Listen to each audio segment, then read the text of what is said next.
তোমাদের ঘরগুলোকে তোমাদের জন্য প্রশান্তির স্থান বানিয়েছেন। সূরা নাহাল। আমি যখন এই আয়াতটি নিয়ে চিন্তা করেছি, তখন একটি বিষয় আমার কাছে পরিষ্কার হয়েছে। ঘর শুধু দেয়াল আর ছাদের সমষ্টি নয়, এটি এমন একটি জায়গা যেখানে একজন মানুষ নিজের সবচেয়ে স্বাভাবিক অবস্থায় ফিরে আসে। বাইরে পৃথিবীতে যতই চাপ থাকুক, ঘরে ফেরার একটা হালকা অনুভূতি থাকে। কিন্তু সব ঘরে কি এই শান্তি সমানভাবে থাকে? লক্ষ্য করে দেখবেন, কিছু ঘরে এমন কিছু নীরব চিহ্ন থাকে যেগুলো সরাসরি চোখে পড়ে না। সেই চিহ্নগুলোকে আমি আল্লাহর রহমতের উপস্থিত বলে মনে করি। আজকে আমি সেই অনুভূতিগুলোকে তুলে ধরব। এগুলো কোনো অলৌকিক ঘটনা নয়, বরং খুব সাধারণ কিন্তু গভীর কিছু বিষয়, যা আমরা অনেক সময় গুরুত্ব দিয়ে দেখি না। আমি যখন আমার নিজের ঘরের দিকে তাকাই, তখন একটা জিনিস আমাকে ভাবায়। এখানে আমি নিরাপদ বোধ করি। এটা শুধু তালা দেওয়া দরজার কারণে নয়। অনেক সময় মানুষ শক্তপোক্ত নিরাপত্তা ব্যবস্থার মধ্যেও থাকে, কিন্তু ভেতরে ভেতরে অস্থির থাকে। আবার কখনো দেখা যায় কোনো একটা সাধারণ বাসায় এমন প্রশান্তি আছে যে সেখানে বসলে মনে হয় কোনো চিন্তাই নেই। তাহলে কি এই নিরাপত্তা একটা আত্মিক বিষয়? যে ঘরে মানুষ সৎভাবে জীবনযাপন করার চেষ্টা করে, যেখানে কারো প্রতি জুলুম করা হয় না, সেখানে একটা অদৃশ্য প্রশান্তি তৈরি হয়। আমি নিজে অনুভব করেছি, যখন আমি জানি যে আমার উপার্জন সৎ পথের, যখন আমি জানি যে আমার ঘরে কারো হক নষ্ট করা কোনো জিনিস নেই, তখন ঘুমটাও অন্যরকম হয়। মাথা বালিশে রাখার সাথে সাথে একটা হালকা অনুভূতি আসে। এটাকে আমি মনস্তাত্ত্বিক বলতে পারি, কিন্তু আমার বিশ্বাস এটাও আল্লাহর রহমতের একটি রূপ। আরেকটা বিষয় আমি লক্ষ্য করেছি, কিছু ঘরে মানুষ স্বাভাবিকভাবেই দোয়া করে, কোনো বাধ্যবাধকতা নেই, কিন্তু তবুও ঘরে ঢোকার সময়, খাবার শুরুর আগে, ঘুমাতে যাওয়ার সময় মুখ দিয়ে আস্তে আস্তে দোয়া বের হয়ে আসে। এটা কোনো প্রদর্শনী নয়, এটা একটা অভ্যাস হয়ে যায়। আমি নিজে চেষ্টা করেছি অভ্যাসটা করতে।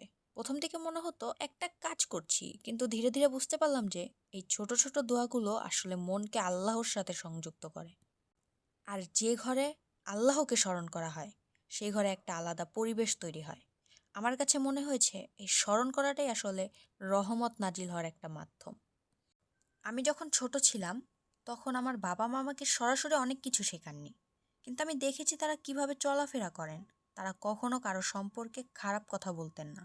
কোনো গরিব মানুষ এলে তাকে সম্মান দিয়ে কথা বলতেন। আমার সামনে কখনো মিথ্যা বলেননি। এই জিনিসগুলো আমি ধরতে পেরেছি।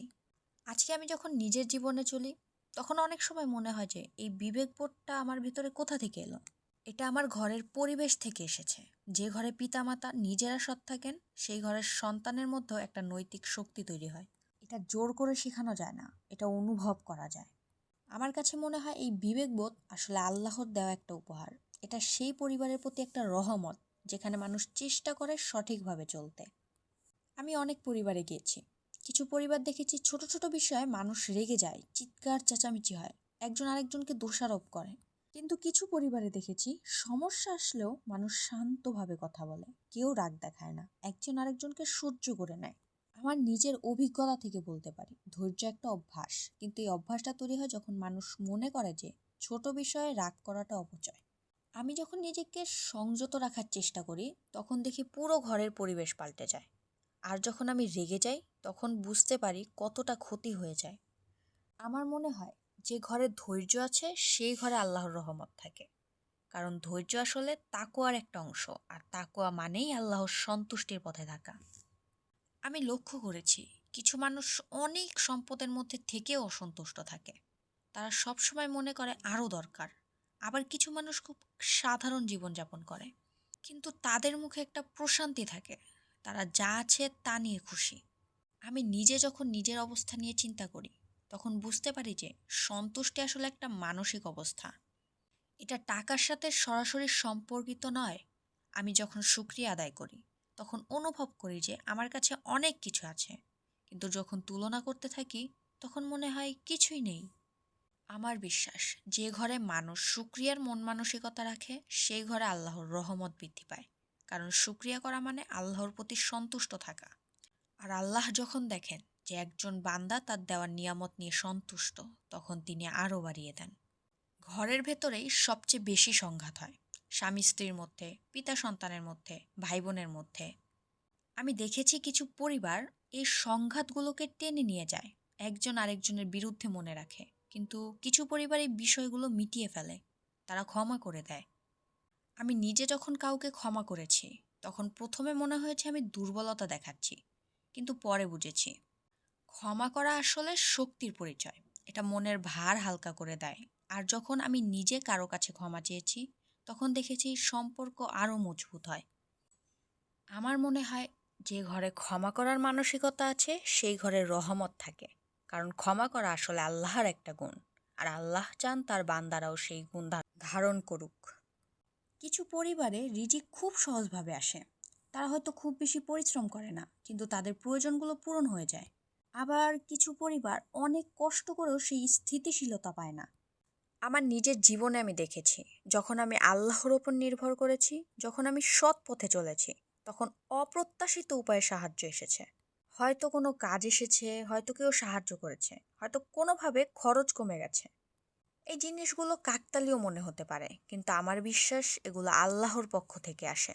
আমি বুঝেছি রিজিক শুধু টাকা নয়, স্বাস্থ্য, শান্তি, সময়, সুযোগ, এগুলো সবই রিজিক।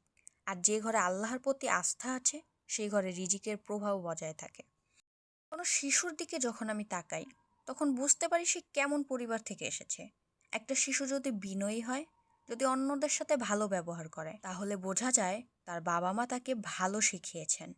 আর যদি একটা শিশু রাগী হয়, অভদ্র হয়, তাহলেও বুঝতে পারি সে কী পরিবেশে বড় হচ্ছে। আমার পার্সোনাল পার্সপেক্টিভ হলো, সন্তান আসলে পরিবারের আয়না।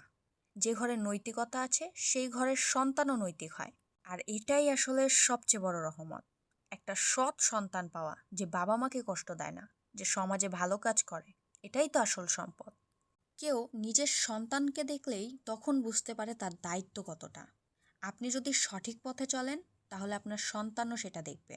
আর এই দায়িত্ববোধটাই আপনাকে সতর্ক রাখবে। সবার মতো আমার জীবনেও অনেক আপস অ্যান্ড ডাউন ছিল।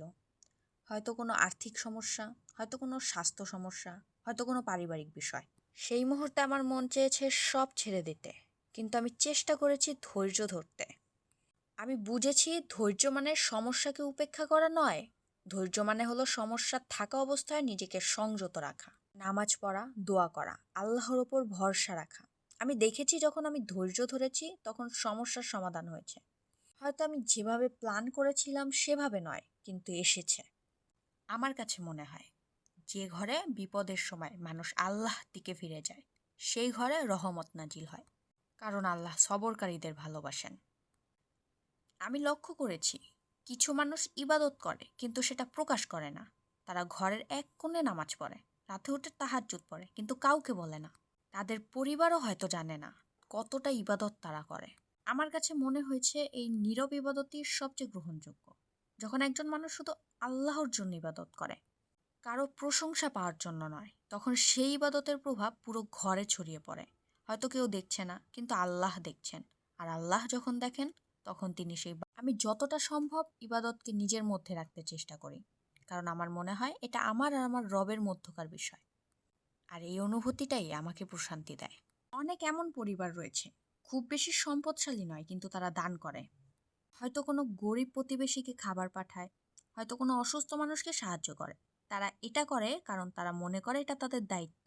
আমার মনে হয় যে ঘরে দানের অভ্যাস আছে, সেই ঘরে রিজিক বৃদ্ধি পায়। এটা শুধু একটা বিশ্বাস নয়, আমি নিজে দেখেছি। যখন আমি দান করেছি, আল্লাহ আরও অনেক উপায় আমাকে আরও অনেক বেশি দিয়েছেন। আলহামদুলিল্লাহ।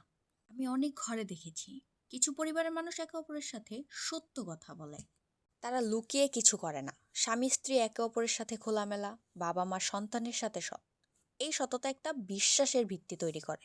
আমার নিজের জীবনে আমি চেষ্টা করি সত্য বলতে, এমনকি যখন সেটা কঠিন হয়। কারণ আমি জানি একটা মিথ্যা আরও 10টা মিথ্যা ডেকে আনে।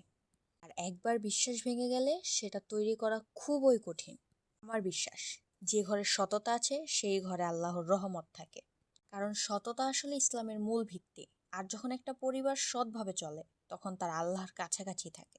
এই বিষয়গুলো নিয়ে আমি যখন চিন্তা করি, তখন বুঝতে পারি যে আল্লাহর রহমত আসলে চারপাশে ছড়িয়ে আছে। এটা কোনো বড় ঘটনা নয়, এটা আসলে ছোট ছোট অনুভূতি।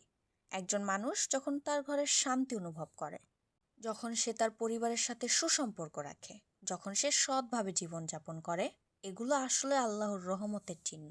আমি নিজে কখনো দাবি করি না যে আমার ঘরে পূর্ণ রহমত আছে, কারণ আমি জানি আমার অনেক ভুল আছে। কিন্তু আমি চেষ্টা করি সেই পথে চলতে যেখানে আল্লাহ সন্তুষ্ট হন। আর এই চেষ্টাটাই আসলে গুরুত্বপূর্ণ। আমরা অনেক সময় বড় বড় নিদর্শনের খোঁজ করি, অলৌকিক কিছু ঘটলো কিনা, হঠাৎ জীবনে বড় পরিবর্তন এলো কিনা, সব দিয়ে রহমত মাপতে চাই। কিন্তু বাস্তবে আল্লাহ আমাদের দৈনন্দিন জীবনে ইঙ্গিত রেখে দেন। প্রশ্ন হলো, আমরা সেগুলো কি দেখছি? আমি জানি না আপনার ঘরের অবস্থা কেমন, কিন্তু যদি আজ এই কথাগুলো শুনে আপনার মনে হয় আমাদের ঘরের সব ঠিক না, কিন্তু আমরা চাই ঠিক করতে, তাহলেই শুরু হয়ে গেছে। কারণ আল্লাহ পরিপূর্ণতা চান না, তিনি চান ফিরে আসা হৃদয়। আর যেই ঘরে কেউ আল্লাহর দিকে ফিরে আসে, এই ঘর কখনো রহমত থেকে খালি থাকে না।